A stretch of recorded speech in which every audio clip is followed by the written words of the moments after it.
Hey, YouTube. We are back with another one. I want to say hello to everyone and thank you for all the support I've been getting on IG, TikTok, YouTube, etc. I am motivated and I love speaking with y'all. Now, without further ado, we're going to get straight into today's video. You see the title, you see the topic, you know what's going on. We are going to be discussing things I wish I knew and also you should know before going to Thailand. Now, I have people who watch my channel respectfully from different countries. Some people have been to Thailand before, some people have not been yet. I'm here to enlighten both groups of people and everyone in between. First, you need to respect the culture and the monarchy. What I mean by that is you may come from somewhere where there's a democracy, socialism, etc. Here, there's a royal Thai family. You need to respect them and never speak negative about them. Doing so can actually get you locked up. I've also heard that when it comes to the money, you have to be respectful with that. It has the royal family on it. You're not to put money on the ground. I've been told that that is a sign of disrespect. Now, speaking about the money, it's important to know in Thailand, cash is still king. Here in America and a lot of other countries, everything is wireless. You got the square readers, chip readers, all type of stuff. I'm not saying that they don't have it over there in Thailand. In fact, they do have that. However, there's a lot of places where it's cash only, especially if you go to some of the local markets. You want to eat fresh when you're abroad. You want the fresh seafood, fresh fruits and vegetables. You may go to a market and they're like, yo, no credit card, right? So cash is king. I always got a few dollars on me in Thailand at all times. And the street food is amazing. This is one thing you need to definitely know before going to Thailand. If you see my videos, you know how harsh I am when it comes to some of the food I had in Asia, right? Not just Thailand, but Japan, Malaysia, Singapore, etc., right? When I went to Thailand, respectfully, I tell people, hey, the food did not satisfy me like that. It didn't blow my mind. Like when I was in Turkey, when I was in Spain, the food was good. In Thailand, I was like, it's just okay, right? But I have a cheat code to this, and you can copy this method. The street food actually tastes better than the food in the restaurants when I'm in Thailand. Let me say that again. The street food in Thailand tastes better than the restaurant food. Now, I've been told that the street food is very clean in Thailand. I never got sick, and I've been there like 3 or 4 times. But one thing I do watch is I got to make sure, A, that they cook it in front of me. So I'm not going to buy no street food that's been laying out all day. And B, I just, kind of observe, make sure the area is kind of hygienic, right? I don't want them to be cooking somewhere where, I don't know, there's pesticides or something in the cooking pan, right? So I watch that, and then I just make sure it's fresh, and I've never gotten sick, right? At all. So keep mind of that. Now, when it comes to being sick as well, you want to stay very hydrated because the weather in Thailand is extreme. Also avoid tap water, by the way. Even for brushing your teeth, there's something called Thai belly. I never got it. I just heard rumors. But even when you're brushing your teeth, you're supposed to use like a water bottle rather than the local water. Once again, it never happened to me, but I'm just telling y'all. But you want to stay hydrated. It's extremely hot. It will creep up on you. You're sweating places you didn't think is possible. You'd be like, oh, I didn't know I could sweat here. Welcome to Thailand, baby. It gets really humid. And this is someone who lives in Las Vegas currently at the time of this recording. Obviously, I'm going to move here shortly, but someone who lives in Las Vegas where it gets 110, 115, 120 degrees Fahrenheit is telling you, yo, it's no joke over there. Make sure you got your water bottle. Make sure you try to stay cool. Do not play around in that sun. It is intense. It's disrespectful the level of heat they got over there. So let's go on to the next point. The next point would be to mind your feet and head. You'll see in a lot of African and Asian cultures, the feet are considered to be somewhat dirty. You go into someone's house, you're not supposed to walk around with your shoes like in the common area. You'll see that in a lot of African and Asian cultures. And then sometimes they'll even have like sandals, slip-ons, slippers you can put on because the feet are considered dirty, which makes a lot of sense to me. Honestly, I'm like that when I'm in the States. Like when people come over to my apartment, I'm like, yo, take your shoes off, right? Now, the head is considered sacred. It is considered a sign of disrespect, and it's also very strange to touch someone on the head. So going back on my previous video when I talk about being a digital nomad, if you're working with children, do not touch them on the head. It's just strange. It's a cultural difference, which I respect it, honestly, because it's kind of weird. Why you want to touch somebody on the head? The head is sacred, the feet are dirty. Remember that expression. Say it with me. The head is sacred, the feet are dirty. I'm telling y'all what y'all need to know so y'all can be ready. And you be like, hey, I watch this YouTuber. He told me what's going on. I'm so thankful. By the way, this is how you can show me your appreciation. Hit the like button. Leave a comment down below.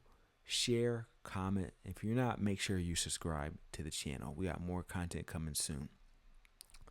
Now, we talked about the heat and the head being sacred, right? But guess what else is sacred? Their culture. They still have a lot of temples, religious buildings, government buildings, etc. So when you enter these places, you want to make sure you dress accordingly. Don't wear revealing clothing in the temple.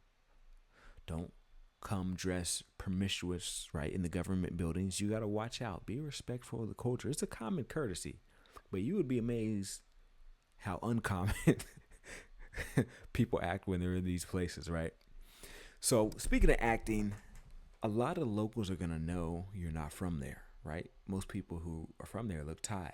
Now, with the world becoming smaller, there are black people who are Thai, white people who are Thai, etc. But most people who are Thai have a certain distinctive look to them, right? So usually they can tell you're not from there if it's not by your nationality, ethnicity, maybe the way you dress, the way you talk, etc. But with this being said, you need to be careful of local scams. Now, this is nothing negative against Thailand because this can happen anywhere. Even in America, it happens, right?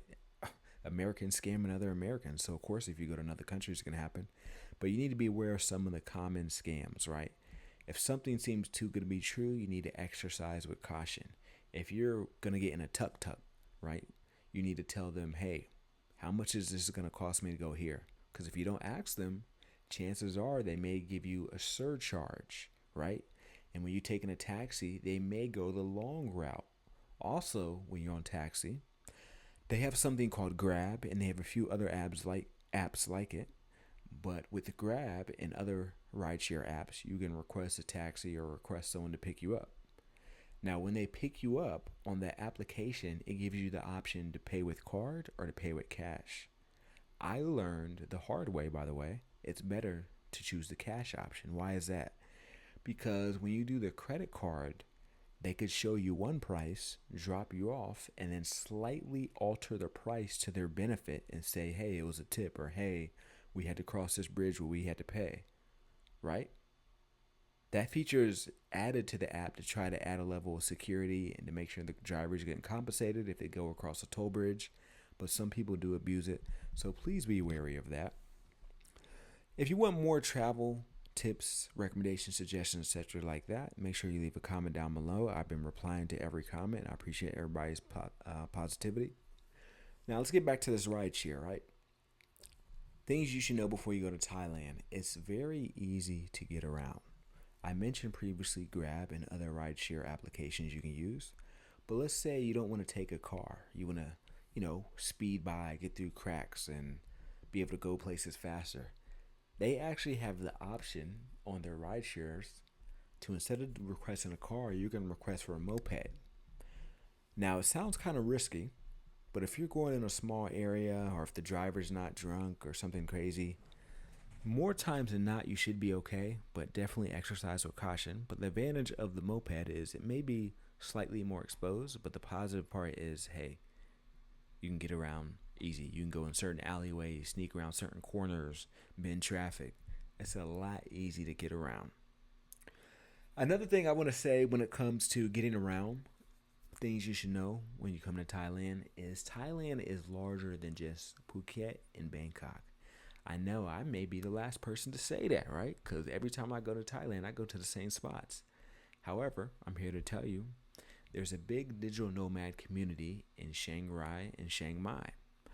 Also, there's a lot of other cities that can be cheaper than Bangkok. So explore the culture, see what you got going on over there, see what's going on, what's the pros, the cons, what do you like, what do you dislike, and you'll be amazed by Thai culture. Just remember to keep it very respectful and that they have strict laws. Certain things you can get away with back home, you may not be able to get away with there. If you're caught with certain paraphernalia or certain restricted items, you could go to a Thai jail, pay penalties, etc., be locked up. Now, I have heard of I have heard of someone when I was over there. You guys maybe heard me reference this guy before, the drop shipping guy I talked about. I'm not going to give his name, but he was telling me how he got into a situation. And guess what? The Thai police came. They said, hey, you can give us some Thai baht or you can go to jail. Which one do you think he chose? But once he told me that, I was like, okay, I kind of see how things work out here. But speaking how things work out here, I'm going to let you know that you may not want to rely too much on Google Maps. So Google Maps can get you to your destination with ease. However, it may not be updated with the latest information. And also, the last thing I wanted to equip you with is the tipping. It's considered acceptable to tip in Thailand, right? A lot of countries, they're like, hey, tipping is disrespectful, or hey, this is bad. You can tip here and it won't be a problem. Actually, they'll enjoy it. It's not necessarily required, and you're not going to be like a huge outcast if you don't tip. But if you're from a developing country or a more developed country, or your currency is stronger, hey, why not give them a few dollars, right? But hey, these are just some few tips I wanted to let y'all know and things you should know before visiting Thailand. I appreciate everybody's support. Make sure you like. I got more content coming on the regular.